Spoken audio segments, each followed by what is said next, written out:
Welcome to Rock Docs, a podcast about music documentaries. I'm David Lizerbram here with my co-host, Andrew Keatts. and today we are going to talk about a kind of a modern or recent classic of the genre, music documentaries. The movie's called A Band Called Death from 2012, directed by Mark Christopher Covino and Jeff Howlett. Covino kind of mixes it up on Twitter a little bit, so maybe he'll see this. Anyway, yeah, you consider this a sort of a modern classic, Andy? Yeah, I'd say so. I think this was like one of those movies that it has such a novel concept or story that I think it broke through the typical rock docs target market and found a broader audience. Like I don't think it would be that surprising to hear like your uncle mention that he knows of this movie. You know, Right. Yeah. It kind of got out there. All right, let me kind of try to I don't know David's do uncle. That's a proverbial your uncle. yeah, I don't know if either of my uncles have seen this movie, but we could call them up. Okay. So let me kind of try to summarize this in like 30 seconds because it's quite a Yeah. story. And I think we should just summarize the basic what this is about and then we can kind of go through it. Yeah. So there's these brothers. There's three of them who are musical. The Hackett brothers. They're grown up in Detroit in the '60s. They start playing music together. One of the brothers, David, is kind of seen as a very visionary person, very artistic. He was very dedicated, although it was very popular at the time, to obviously play like Motown and that kind of music for black musicians in Detroit in that time. He was very committed to playing rock and roll. He came up with this concept of this band called Death, which we can talk about, great depth. They were essentially in the '70s, young men playing a very early, very ahead of its curve, a version of punk music. They were able eventually to record some demos, but that's as far as it went. Almost nobody heard these. They pressed up some 45s. They were never signed to a record label, was never distributed, etc. Um, Eventually, they kind of went their separate ways. David eventually dies of alcoholism. The other two brothers are living in Vermont, playing a different kind of music and just living their lives. One of them's a janitor, etc. Fast forward about 30 years, and some weird nerdy record collectors discover a couple of these Death singles and start passing them around. Now, one of the surviving brothers, Bobby, he had three sons who were all musical themselves. Um, and one of them heard from a friend, "Hey, you got to check out this band called Death." That I heard them at some party where they were playing obscure records. It was really cool. He checks it out. He's like, "Oh, that's interesting." He starts googling and he finds this obscure, or he listens. He finds an obscure music blog that had ripped a couple of MP3s. Again, this is like mid 2000s. He puts it on, immediately recognizes his father's voice. His father was the singer. And he is like, wait, this is crazy. He starts Googling and he finds out that, oh, somebody says this band is like these three brothers called Hackett from Detroit in the '60s. So obviously now he knows it's his father. He calls up his dad and he says, were you in a band called Death with Uncle, Dennis and Uncle Dave? And he's like, yeah, they never knew about it. And eventually the music gets rediscovered. The album finally gets issued 30 years later. The brothers form a band, and eventually the surviving the sons form a band. Eventually the surviving two brothers kind of get the original Death back together, and it's this very heartwarming story about this family, these brothers who were so closely tied together, who and their brother Dave, who had this incredible vision and this mystical sort of sense of what this was going to all be, and that his vision came through after his death, but he predicted it so many years before. So that's kind of the real kind of brief summary. Does that kind of wrap it up for you? Yeah, I think you could get much more brief than that, though. What I would say the capsule here is Okay. three black guys in Detroit invented punk music 3 years before the Ramones, and it survived in obscurity until it was rediscovered 30 years later. That's like, that's the elevator pitch of this movie and this story. Now Okay. you get a little rough around the edges around inventing punk, that sort of thing, but like certainly that was the headline in the New York Times of the feature of this band that essentially caused the documentary to be made. That's why you're a journalist, trying to communicate information efficiently, and I'm a lawyer. I get paid to go on and on and on. So there Yeah. you go. We Yeah, I both found mean, our it's calling. so and so, we start off, we were shot out of a cannon right away. It's their music, which is it's punk music, it's very fast, and we're quick cutting between some of the most notable rock doc talking heads in the genre, telling us about this band that invented punk music, and did not get the credit for doing so until 3 decades later. Right up front, you got Henry Rollins, you got Alice Cooper in full makeup, Questlove, Elijah Wood.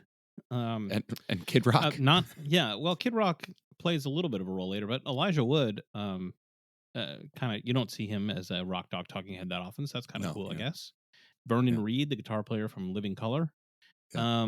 Yeah, just a real smorgasbord of talking heads.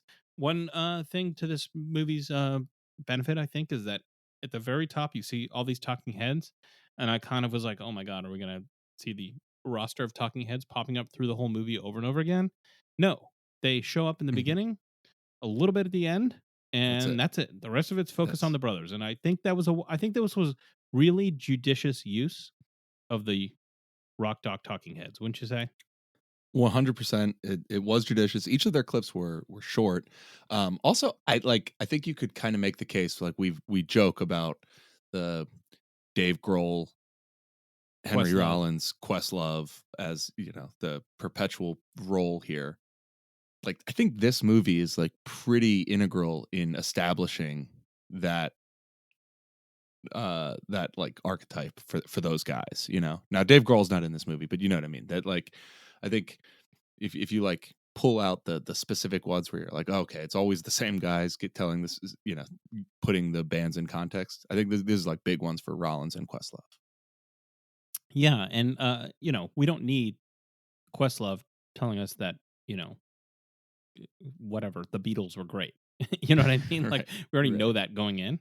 But when you have a band that essentially nobody who's seen this movie barely has ever heard of, it serves more of a role. But I again, compliments to the judicious use of the talking heads. So, Yeah. um I mean, I I'm just think going to yeah, say I, up I think front. basically though, what the reason that they're necessary up front is like, this is you can't get around, and I mean the reason for this movie, we eventually get into, there's much more depth to it than just the capsule elevator pitch, right?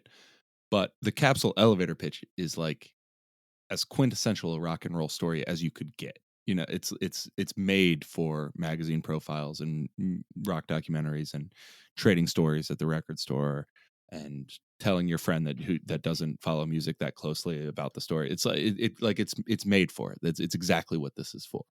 Oh yeah, I gave that same pitch that I gave up top to my parents the other day. I was just telling about this movie that I just watched, and they could not possibly care less or know less about punk music at all. Like, there's no possible way they would have any interest in punk or anything to do with it. But when I gave them that pitch, they're like, "Wow, that sounds like a really good movie." It's like Yeah, it's not just a story about a band. right. There's more to it there. Um, I want to say up front that this movie is great and it's awesome. And so I'm not trying to bury that. If I do have some critical comments or things that I think maybe could have been done differently, it's all in these are all marginal points. Yeah, Um, because I think it's really an outstanding movie and I love it. But any movie can stand a little polishing. yeah, yeah. I mean, Um, but the so I first thing think. you hear, Go ahead. the first, oh, go ahead.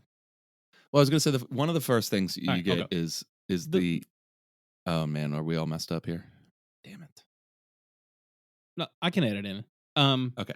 all All right. right. So the first You thing go you ahead now. hear when the movie starts, the first thing you hear when the movie starts is the voice of Artie Lang on the Howard Stern show Yeah. talking about this New York Times article about the band that had been rediscovered. And I was like, okay, that's a very interesting choice. Why are we starting with Artie Lang and Howard Stern? No slam on them. And then it never comes back. There's never anything that has anything to do with Artie Lang or Howard Stern the rest of the movie. It's like this movie's about these three black guys in Detroit who invented punk music. It's just an odd choice to start with that particular quote. So okay, so I didn't think it was odd. The way it works for me is in 2012 when you have the Howard Stern show talking about it. I guess it probably would have been 2008, 2009 at this point.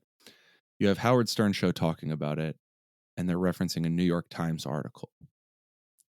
What you know there already is that this isn't an obscure, hip piece of information that no one knows about. It's like it's like if you're ever reading about a music scene in the New York Times, congratulations, it's already uncool and has been co-opted by somebody else, you know? Like Right, sure. they're never on the ground floor of something. So it has the function of telling me that uh they they get their due. That wherever this movie's going to start, it ends with them in the New York Times, right? Um Right. No, I agree. With the New York Times part, I understand. I understand the role it plays. I'm just saying, literally, the first thing you hear in the entire movie is a clip is from the Artie Howard Lang's Stern voice. show. Yeah. Yeah.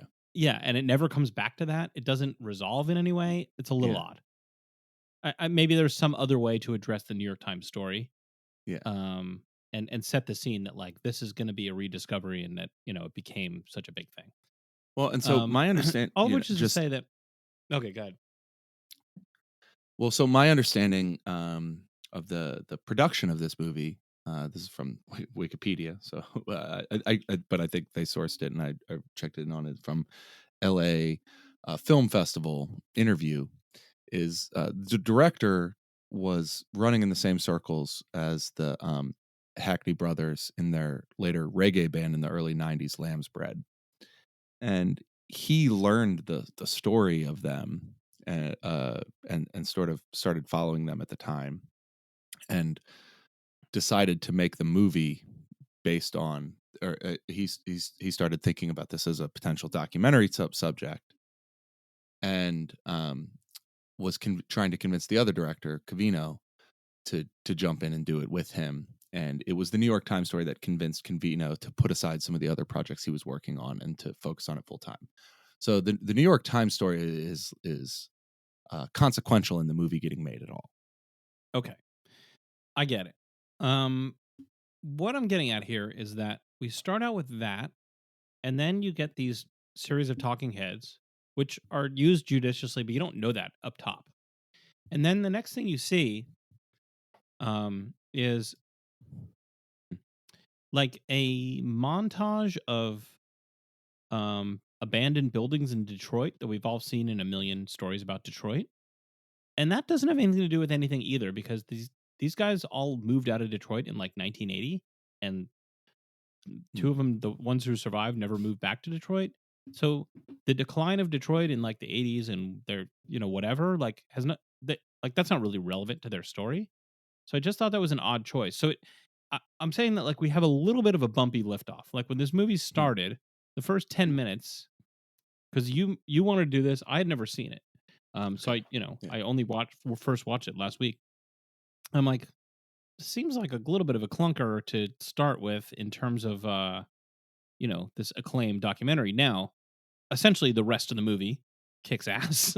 So, Yeah. it all works out, but it's a little bit of a couple of things that started out that were just like maybe we could have fine-tuned that a little bit. I don't know. That it got me off on a Okay. little bit of the wrong foot, but the movie rescues itself, so don't fear.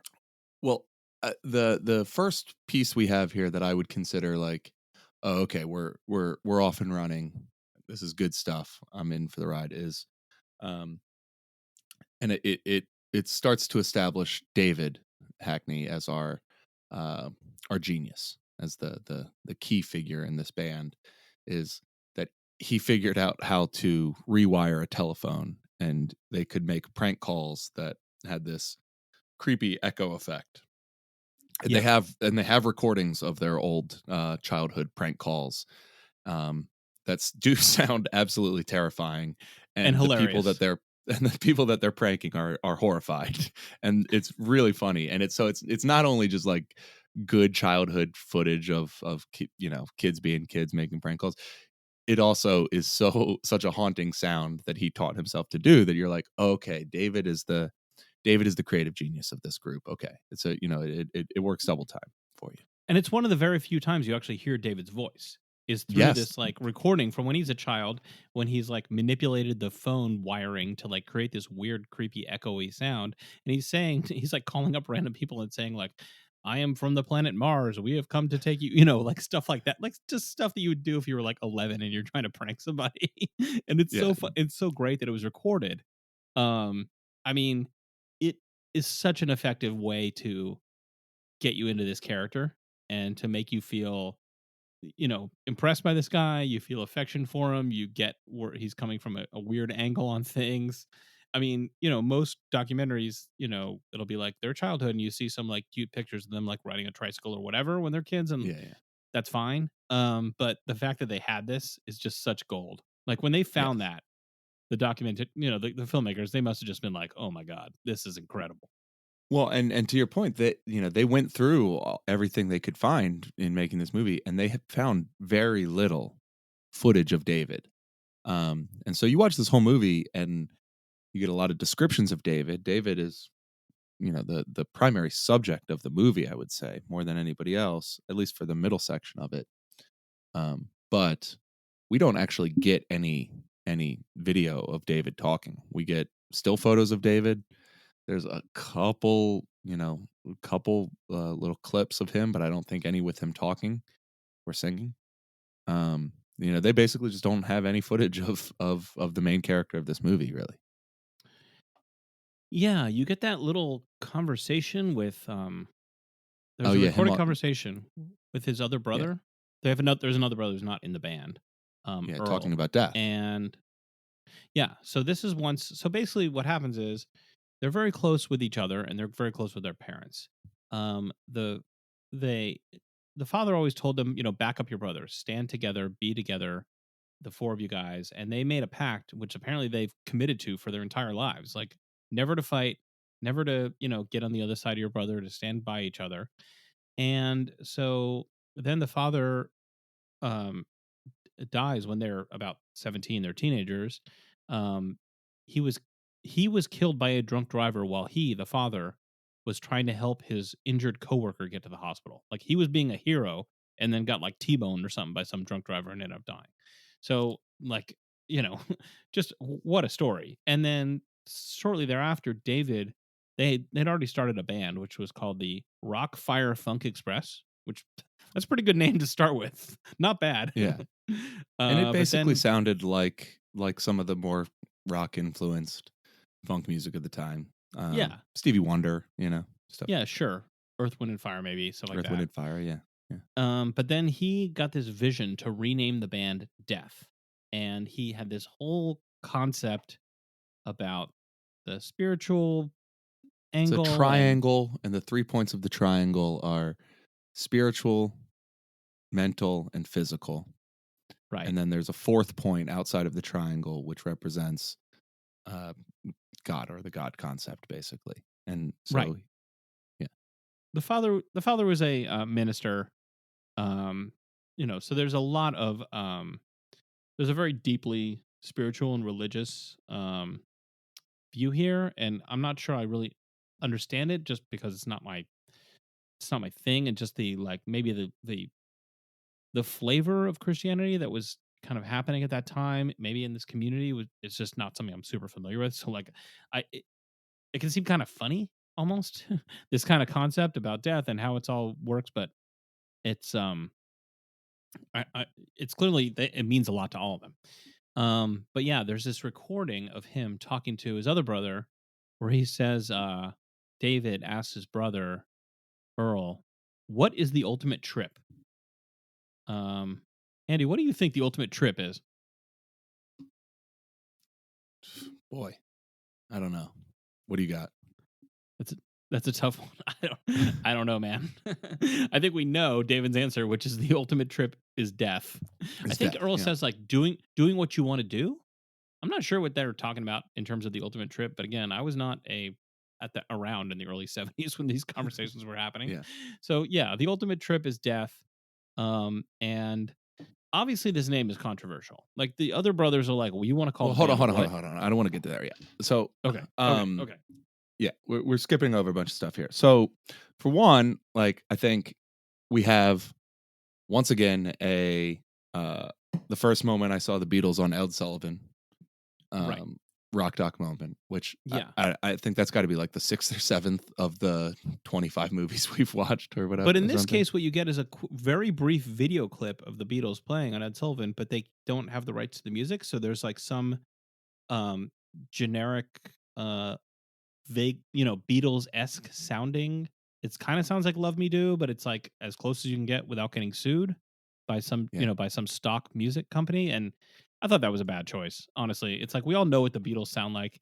Either just show a picture or just be like, we like the Beatles. Like we don't need to see them on it. I don't know. yeah. That I mean, it was Well, so 10 yeah, seconds of the movie, so I don't really have a complaint about it other than to say like, you know, well, so I didn't notice that, but what I did think was that like the first moment I saw the Beatles on Ed Sullivan, I knew what I wanted to do is like the tropiest of all rock doc tropes. And here it's not used as a trope or it doesn't feel like a trope because death is so different than all of the other bands that have told me that. So even though like the content of the observation is identical to when Glenn Fry says it in The History of the Eagles or Tom Petty says it in Running Down a Dream, like the nature of I think it's Dennis saying it here just completely changes the context, and I think it's a good example of like everything in its place. It like oh you yeah, know, a black punk band from Detroit in 1975 saying like, "Man, I knew what I wanted to do when I saw the Beatles on Ed Sullivan," is just so much more interesting than Tom Petty yeah. saying it. You know? No, no, it is. And yeah, I mean, the fact that, it wasn't like, oh, I saw Smokey Robinson, I saw, Mhm. the Temptations, whatever, that it was the Beatles specifically. And then David goes to a Who concert. And then he's like, all Yes. right, that's really what we want to do. Yeah. And they say that And like he's you know they come in from school and David's just laying down listening to the Who, and then he leaves and he comes back 2 hours later and he's still laying down listening to the Who for what must be the seventh time in a row. right. He's just like studying and mastering this, and that's when they start getting very interested in the music, and he's playing along with every record, and he played guitar in a pretty unique and interesting way, and had absolutely figured out that they say the band that he seems most interested in and influenced by is Alice Cooper, Mhm. and I'm interested to hear if you think I can hear that in the music a lot. I think it really sounds like some of those early Alice Cooper records. I can see that. I sort of want to take a little pass at the concept that, one of the arguments this movie is making and Questlove explicitly makes is that like these guys invented punk. Like Yeah, they were the Ramones before the Ramones and they don't get the credit. So the part about them not getting the credit is clearly true. The part yeah, about them being like way ahead of the curve, no doubt. yeah. So I'm not trying to call that into question. But what I would like to see a little bit more of is um a little bit more examples of other contemporary music. To- Totally.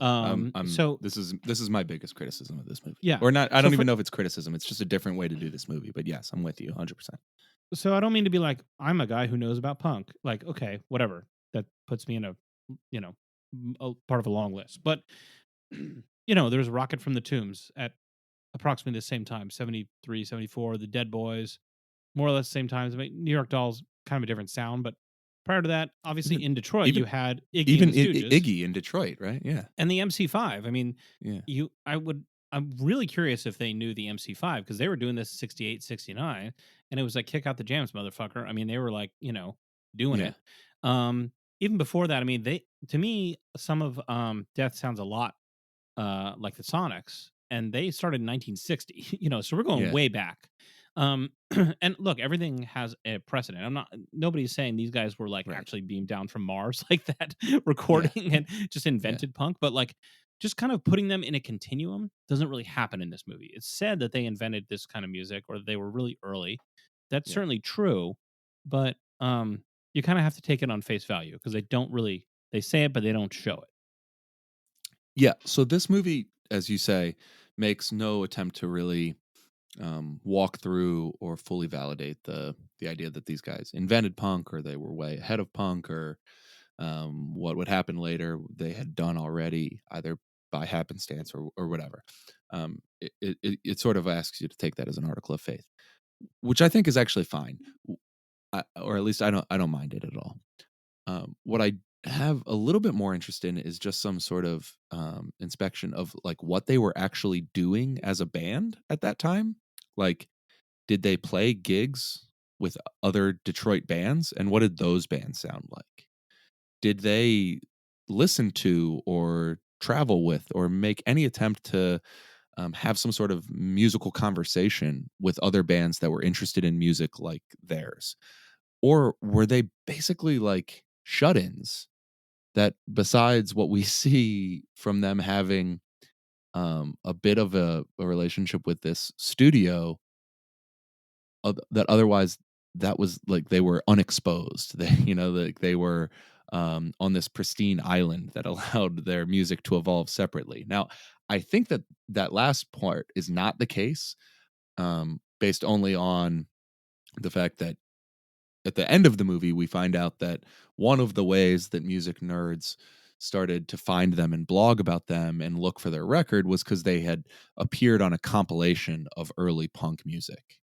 One of their songs had. So, you know, they were at least in some part in the constellation of bands that were doing something resembling punk in the mid 70s. I kind of just want to know like what their other musical relationships were outside of just the three brothers. Now, it's clearly the choice of this movie to make it about the three brothers relationship, and it works, so I think it's fine. But that is a curiosity I have when I watch this movie. Yeah, I think that compilation I think came much later. I think that what happened was like somebody discovered these 45s and just kind of, was like, "Oh, here's some obscure punk thing. We're putting it out there." I'm not really sure about that.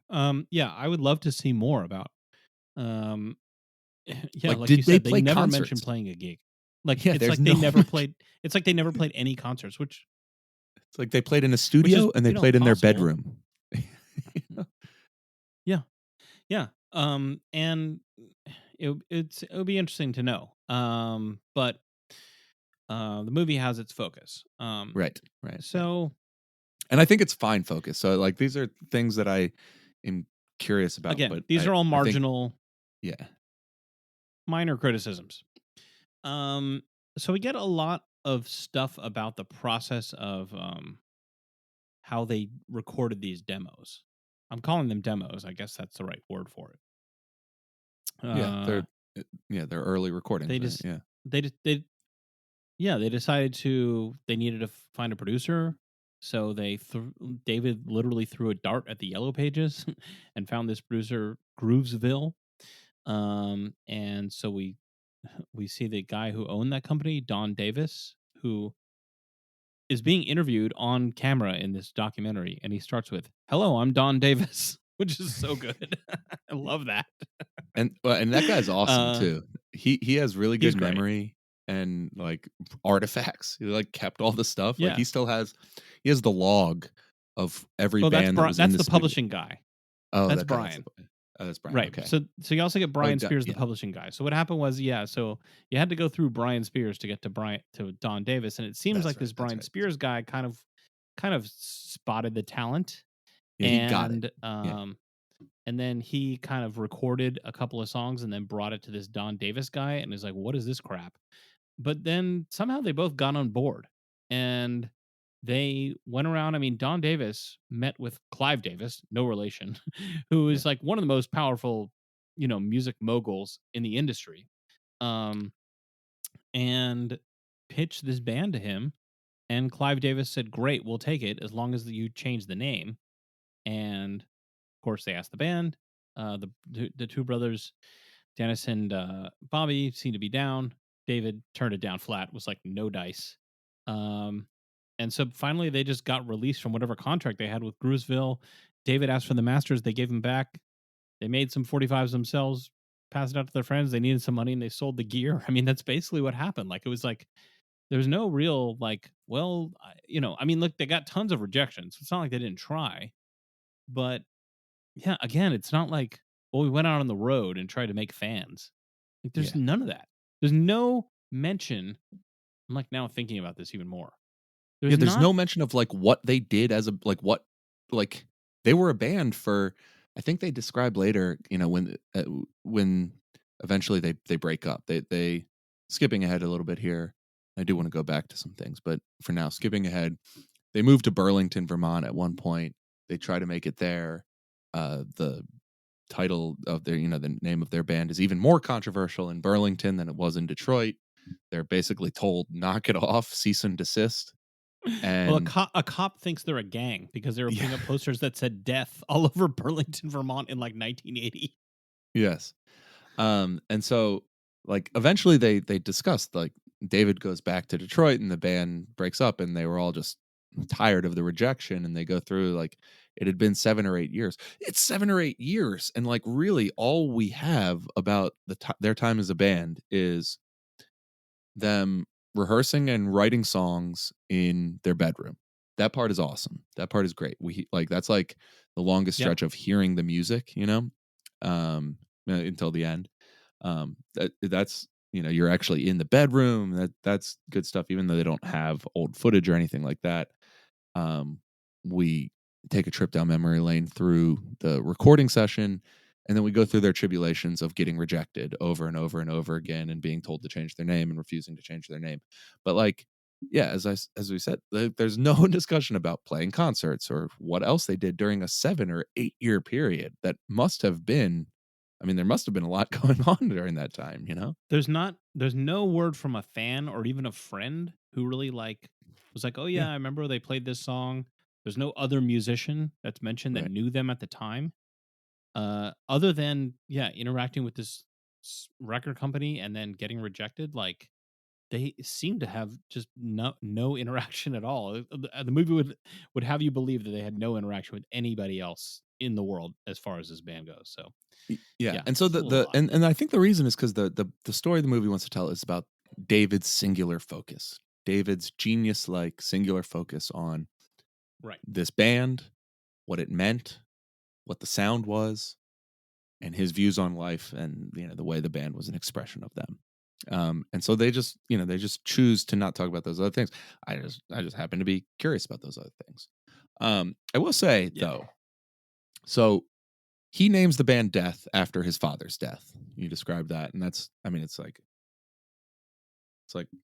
an opening.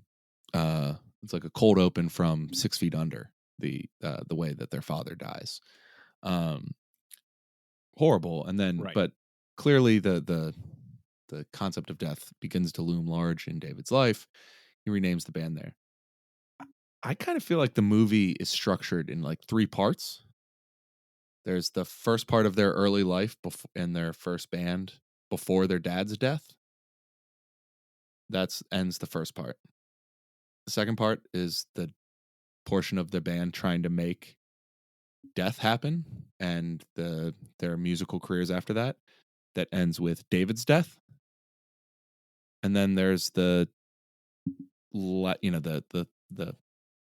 their second act their The second resurrection. chance their second chance at the whole thing at the end, which ends with their mother's death. So it's like the movie is in three parts, split up by three deaths, and much like the triangle symbol that David views his world through, the three members of the band, the substance of the movie is the recurring rejection because they insisted on being called a band called Death. And then there's like the little novelty shorthand that, like, hey, have you ever heard of a band called Death? Like, I think it's quite clever. I think it really operates on a lot of levels, and I believe that all of that is intentional. Would you call it the ultimate trip? I think the ultimate trip is unlocking the Okay. structure of this movie and the way it relates to the triangle. um, yeah. Okay. So I hear what you're saying. Yeah. I mean, look, that's why this movie works, right? It's like Mhm. there's a deep understanding of. I mean, first of all, like we haven't really talked that much about Bobby and Dennis, who are like primarily the stars of this movie. Like the people Yes. that you most see and hear from are these two brothers, Bobby and Dennis, that are interviewed separately, but you see them interacting together from time to time, and like they are both hilarious and very Sweethearts. Just like sweethearts, just sweet great guys, yeah. guys, and you can just tell like they mean everything they say.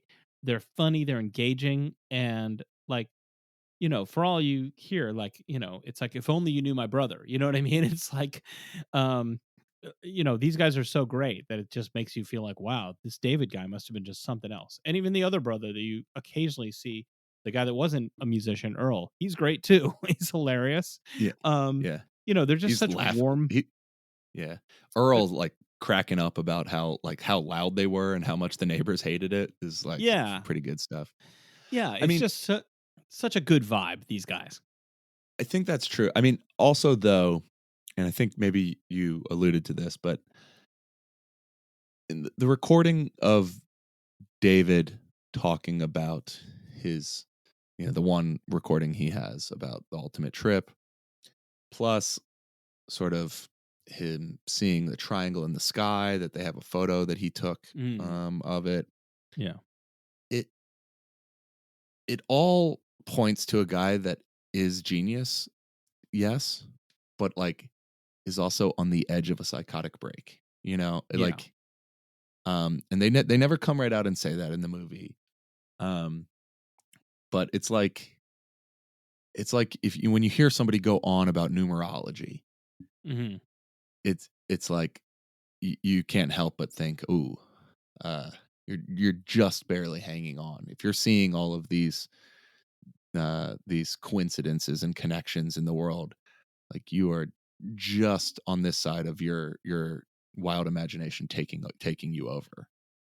And, like, I think that basically is what happens to David.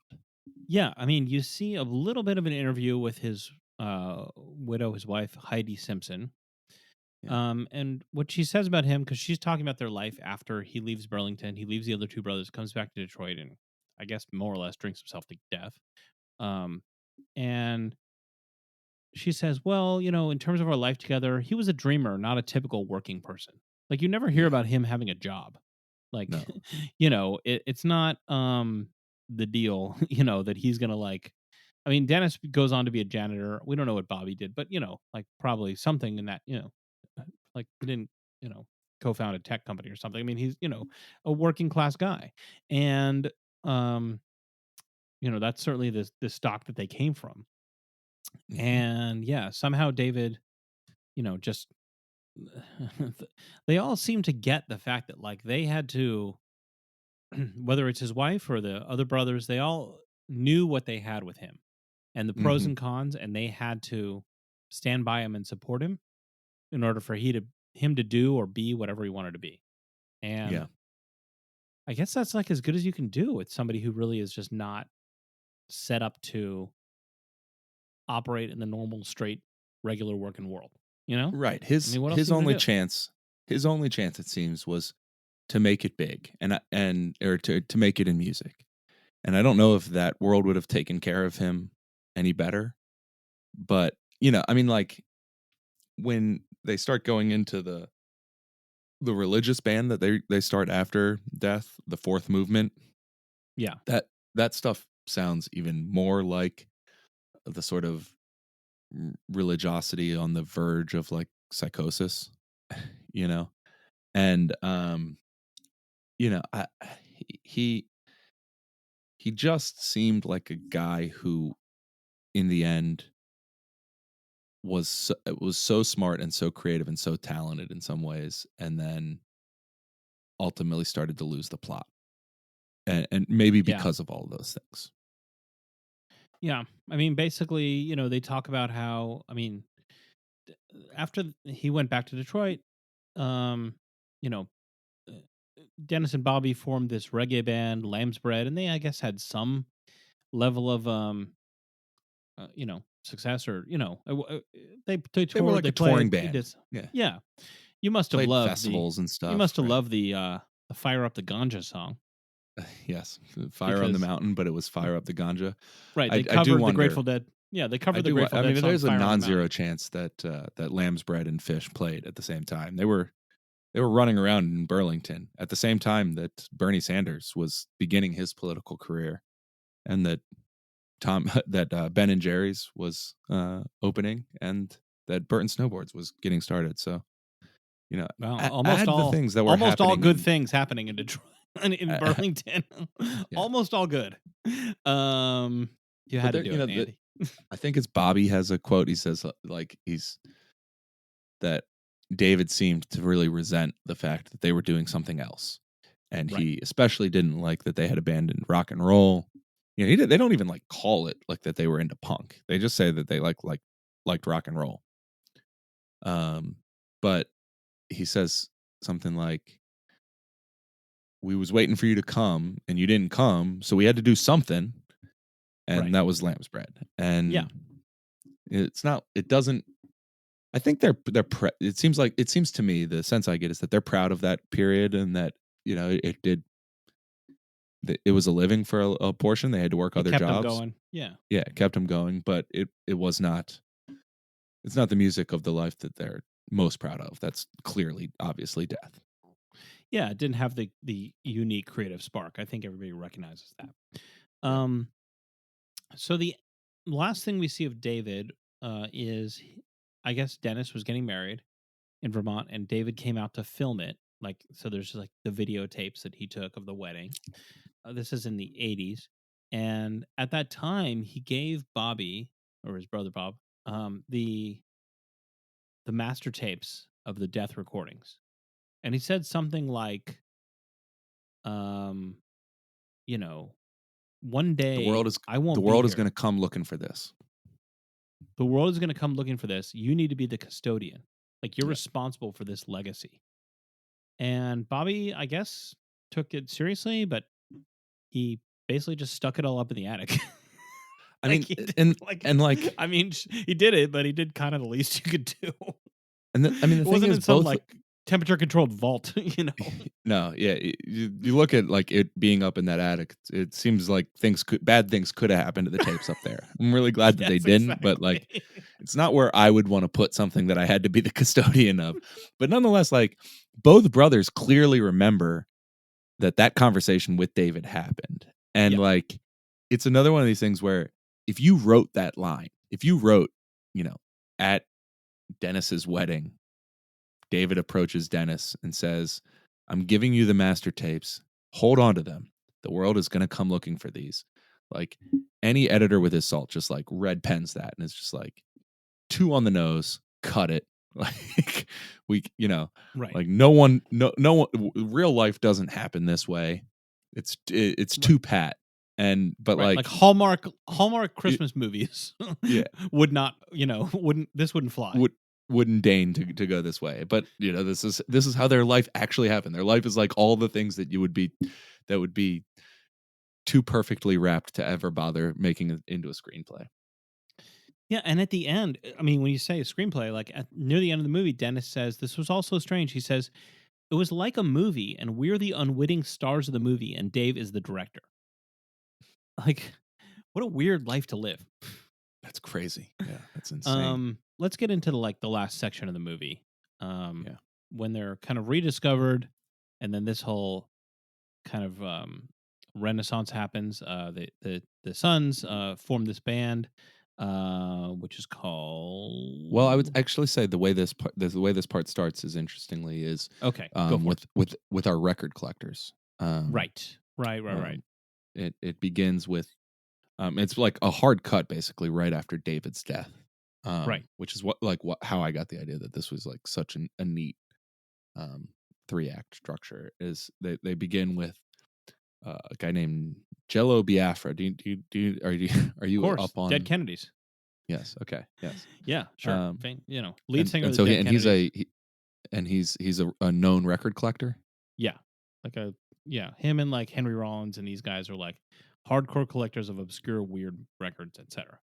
Yeah, Jello Biafra is going through his record collection, and he's just amused by the stuff that he finds off of pure, um, just like guessing, just on hunches, basically. Right. And he starts telling a story about, um, uh, he, I guess he basically acts as like the introduction to like what dumpster diving is. And then they tell this story about these collectors that pick up this record. There's a blog post that travels around, that starts pinging when people Google it. That sort of gives it a little bit of life, um, and it sort of travels in this little circuit of record collectors. Yeah. Word of the band Death, and the search for these 45s, and there's people finding them for sale on eBay for $800. Yeah, it just goes from one guy to another, in the record collecting business, which is interesting to watch. We don't necessarily have to like go through everything that happens, but one way or the other, Bobby's son, Bobby Jr., um, is exposed to it and kind of like reconnects with his father and talks to him about, and gets Julian, the whole right? story. Oh, is it Julian? Okay, yeah. Yeah, it's So one Julian. of the Yeah. sons, right? So Which, right, and he's a good Julian. storyteller. He does a really good job telling the story of like listening to it and just knowing it immediately, and like hearing David's voice basically, and knowing that he's listening to his dad. He's really good on camera. Oh yeah, he's great, and yeah, I mean, this clear he's able to relate it because clearly this is the craziest moment of his entire life. You know, Yeah, is and like so that somebody's like, you got to hear this music, and he like somebody puts it on. He's like, wait, that's my dad.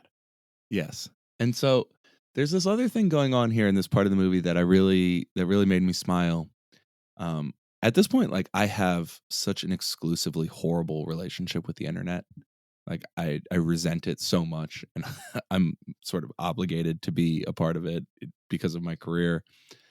Um, but like this really reminded me of the pre-social media internet, where like Yeah, serendipity was possible, and you could have these weird things that like could be accessed by anyone in the world, but were nonetheless obscure at the same time, between blogs and message boards. And there's this message board post where somebody puts together basically everything that they were able to put together, about death. I think from talking to Bobby Jr. and Julian, and that starts to travel around, and it's like it just made me actually nostalgic for a version of the internet that I didn't hate so much. And now I realize that that has all of the trappings of nostalgia, that like there was absolutely miserable shit going on in the internet back in 2005 as well. So like, uh, I know that, but it is, 15 years on, um interesting to me how outmoded the version of the internet described during this like death discovery period is compared to what we have today. absolutely. I mean, I personally was like spending a lot of time on weird MP3 blogs at the time, and like they're mentioning things that I have like vague memories of specific websites they're mentioning, and I feel pretty certain that I read about death on one of these blogs Yeah, because I remember that New York Times story when it came out about the yeah, rediscovery, and I was like, oh, they picked up on this band that has been going around the blogs. Like, you know what I mean? yeah, Like, and I'm not yeah, yeah, claiming that I was like the deepest record collector or I knew everything, whatever. I'm just saying, like, even somebody tangentially related, was, kind of recognized it. And yeah, I also felt that tang of nostalgia. And also the fact that, like, if this band was discovered now, I mean, first of all, it's like almost like there's nothing left to discover. I mean, I know that's not true, but it sort of feels that way. But yeah. also, it's like, it would be on Twitter, and then like everybody would know about it immediately. And that's cool. Instantaneously. Yeah, Yeah, that's fine. That's great in a way, but it's also kind of cool that like things would percolate a little bit. yeah, It yeah, was like the right amount of friction, or in the system where like, things wouldn't happen that quick. Like everybody didn't know about everything immediately, but also it was like there was the internet, so you could know about stuff that's if you exactly put right. the effort Yeah, in. I mean, it's a very particular type of thing to be nostalgic for, but I don't know what to say. I'm a 39-year-old white guy. I'm nostalgic for Right. exactly that particular thing, you know? right. Nostalgic for music blogs from 2005 to 2008. Like, Yeah, okay. exactly. Yeah. But yeah, but that's So who discovered these guys, so good for them.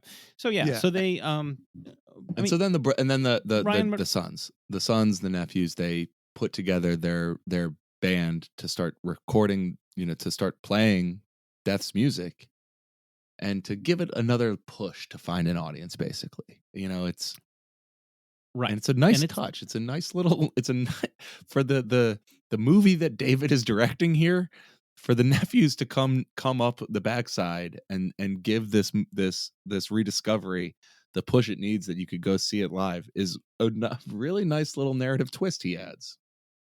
yeah, it just so happened that his nephews, the sons of Bobby, all were cool musicians on their own, Yeah, who yeah. could just like put this together. But yeah, they created a band called Rough Francis, which was like I guess one of Dave's kind of nicknames. Um, He did some other recordings right.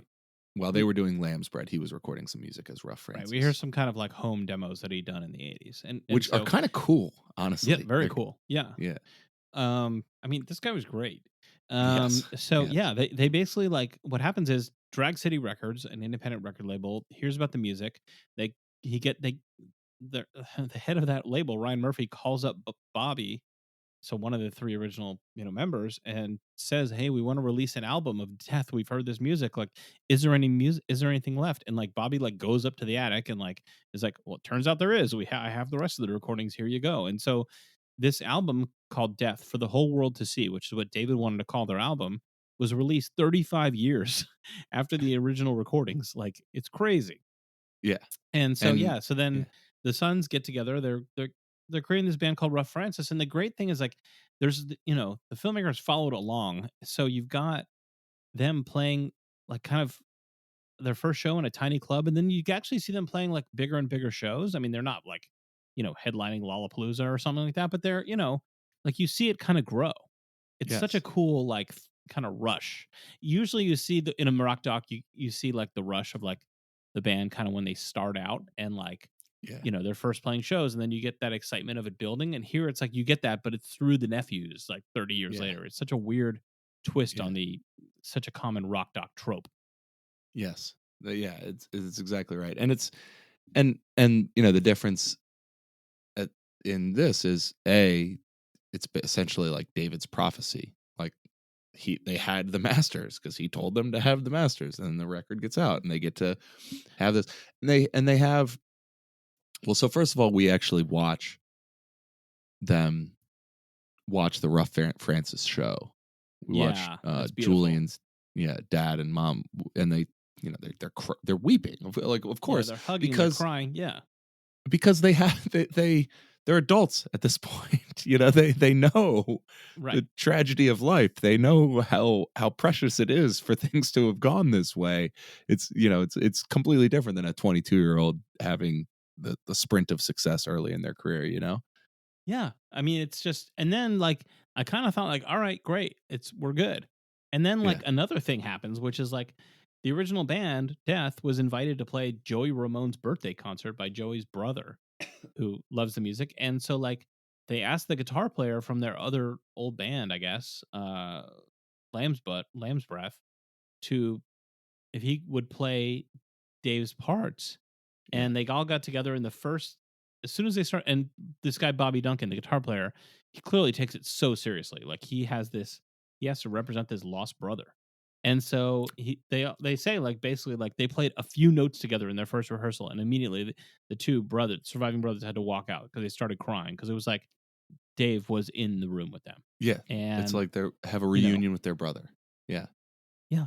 So then they go on tour and they're playing in the first show. They call it the first Death show in almost 35 years. And I'm like, wait, when were they ever playing a show to begin with? But okay. And they're playing with like these concerts with like a big picture of their brother Dave, like hanging behind them. They're wearing these black cloaks. They look cool as hell with their like dreads and the whole thing going. It's just Yeah. so cool. And yeah, you see them like playing Austin, Chicago, New York. I mean, it's just like one show after the other. They're playing large clubs. I mean, we're Yeah. not talking about like they're playing stadiums, but still pretty big crowds. And it's just such a beautiful redemption story. Yes. Yes, it's fantastic. And so, so their mom dies here, but she saw before her death that David was right, that her sons were right. She got the opportunity to see it all pay off for them. Yeah. Um, and she When you dies. see the funeral, I Yeah, mean, you get real intimate with these people. right. Yeah, that's right. Um, and so, then we return, we bring our team of talking heads back here. Yes, of course. Um, we do a little closing bit about the music. Um, and then, you have Bobby thanking David for how easy it would have been to accept the opportunity to like change their name and get a record contract. And here, just change your name and I'll give you the world. He says, if we change our name, we don't want to have anything left. And, Yeah, he quotes the at the Bible. He yes, says, he "What quotes does the it Bible. profit a man to gain the world and lose his soul?" And he says Yeah, David didn't waver. Like he was offered a big record contract. They were nobodies, yeah, and he just was like, "No, man. Like I'm just doing my thing." And to me, that's like as impressive and interesting as that is. The fact that the two brothers yeah. just Just are like, all listened to their right. dad. Just what Yeah, their dad told them, stand by your brother. So they said, yeah, okay. They all walked. It wasn't like he was just walked away. They all yeah, did. Like the more grounded, common sense two brothers cared more about their brother Dave's passion and his belief and his vision than anything. It didn't matter to them. Like they show no regret. no. And, I don't think this necessarily, maybe it did. I don't know. But like, how many stories of people getting a record contract and it not amounting to anything are there anyway? Like, so you go ahead and you change your name. Like, chances are this still doesn't hit, you know? Right. Right. It's not like their music Uh, was super commercial. Right. Right. So, um, yeah, that's, I don't know. That's death, man. And then, you know who They're still produced at this it. movie? You know who produced this Yeah, movie? I noticed that. Scott Mosier. Scott Mosier, Kevin Smith's production partner. Yeah. Longtime producer of all of the View Askew universe. Yeah. So if you like Clerks 3, which I guess is out now, I Yeah. haven't seen it. I like the first two, but Yeah. I'm not in a big rush to see the third one. If you like those movies, maybe you'll like this one too. I don't know. All right. So Whatever. so Rough Francis is Mallrats. still Rough Francis was still touring as recently as 2020. 2022. They played some. We 20 saw they played some shows this year as play we shows record. this year. Yeah. Uh, the band And Death actually went on to make more albums yeah, in the which they say that there's closing 2010s. credits that say they're recording original music. So that must have been what's alluded to at the end there. Um well, I, for okay, one, would hold on. like to see a follow up. Yes, I would love that. Maybe an extended, whatever. We'll reconvene to close as we normally do. But before we do, um your thoughts on Donnie and Joe Emerson. Do you know this story? No. It's a very death-like story. It's frankly not as interesting as death. Um, but Donnie and Joe Emerson were brothers who lived in like eastern rural Washington on a giant estate, Okay. and um, they listened to the radio and they convinced their dad to build them like a state-of-the-art studio, Yeah. Uh-huh. and they built and then they recorded an album that sounds like 10 or 15 different sounds that were huge on the radio in the 1970s. Yeah. The name of that album is Dreamin' Wild. Mhm. It too was discovered many decades later by, bizarro record collectors. I think the story I know of this is that it was like found in like a thrift store record bin by somebody who ended up having some clout in the record collecting world, and it became a highly sought after record after that, and now is on all streaming services. I listened to it quite a bit, maybe 6 or 8 months ago when somebody turned me onto this. It's good, Dreamin' Wild. But just a month ago, just 1 month ago, the Yes. film Dreaming Wild premiered to audiences at a movie festival.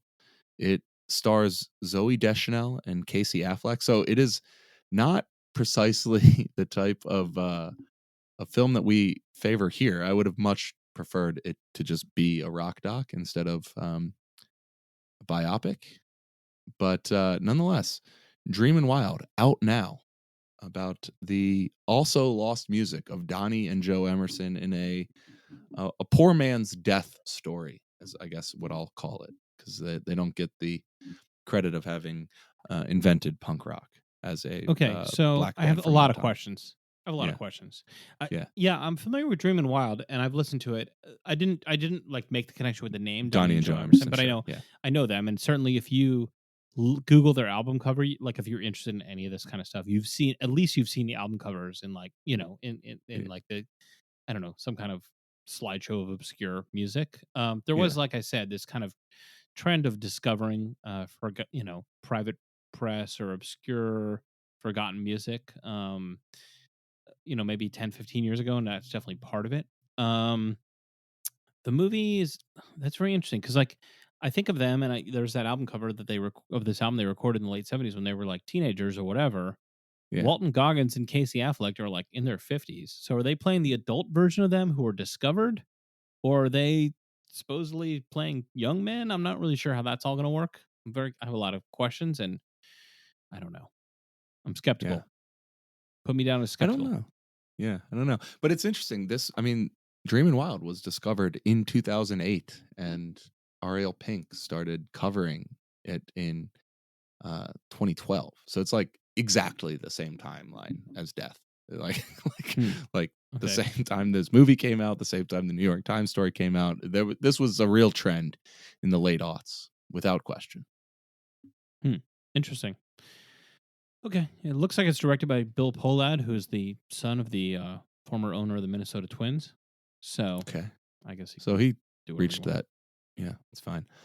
Okay. Anyway, Dreamin' Wild. It's It seemed relevant. relevant here. People, if you Um, demand that we check out Dreamin' Wild and get back to you on it, we can make it happen. yeah, Okay. Are we rounding third and headed for home, as the let's Polad family would want us to do? yeah, like a pair of rural Washington brothers recording an album in the obscurity of their 1,600-acre estate. All right, Andy. Yeah, Let's say you meet somebody who's just for some reason not familiar with the band Death. It's hard to imagine, but yeah, they say to you, Andy, I'm looking for a movie to watch tonight. What would you recommend? Is this a movie you would recommend? yeah. Perhaps more than any other. Honestly, like perhaps more than any other. I think that Hmm. like some like familiarity with punk music or knowledge of Death or interest in obscure finds of the dumpster bin, the dumpster dive record collector thing. I don't think any interest in any of those worlds is necessary here. I think this is like pretty down the middle interesting to anybody who just likes human stories. This is a story about three brothers who love each other and trust in each other and get to experience everything that they deserve and see all their dreams come true, albeit In a after they're bittersweet way. in a bittersweet way. It's like it's it's made for Hollywood. It's crazy. It's Yeah, crazy that this didn't get a a a, a biopic treatment after this documentary. I guess it would be hard to believe Casey Affleck and Walton Goggins as the Hackett brothers, but yeah. I mean, obviously, this movie is great. It's like 90 minutes. And Yeah, I mean, every rock doc we want it to be longer. I would love to see more and know more about this band and to see an extended version of this movie or something. But also, like, it really works for what it is. it It's does. not, it's a tight movie, and it has a lot of interesting twists. And yeah, I mean, you don't have to know or care anything about any particular type of music or band or anything to appreciate the movie. It really just works. It has that it's not the slickest movie, but it's professionally made. I mean, it looks good. Yeah, yeah. But it still has that Especially homemade considering it feel. doesn't Like it's seem the like they right had. Especially considering they didn't doesn't seem like they had a lot to work with in terms of historic footage. Yeah, I mean, it the filmmaking matches the subject matter, that it's not too Mhm. slick and not too Hollywoody, but it's also not, clumsy. It's not amateurish. It's not, it all just kind of works. And yeah, I've got a couple of, things that maybe if they'd asked me, before they release it, maybe I would have said, okay, move this around a little bit. Like there's little edits and things you can make or questions that went unanswered. But nonetheless, this movie is just a blast. Outstanding. I would recommend it to nearly anybody. And I don't know, if you don't like this movie and this story doesn't connect with you, I don't I don't know what's wrong with you. So, yeah, just props to the filmmakers, props to the brothers, the nephews, everybody involved. Jello Biafra, I know you're a big fan, Andy. Um, our friends Henry Rollins and Questlove, I just do like Dead Kennedys. I didn't know his name though. But yeah. yeah. So okay. That's a band called Death. We recommend it gets the Rock Docs recommendation. And there you go. So we are at Rock Docs Pod on Twitter. Come and let us know what other documentaries you want us to discuss. And yeah, thanks for listening to Rock Docs.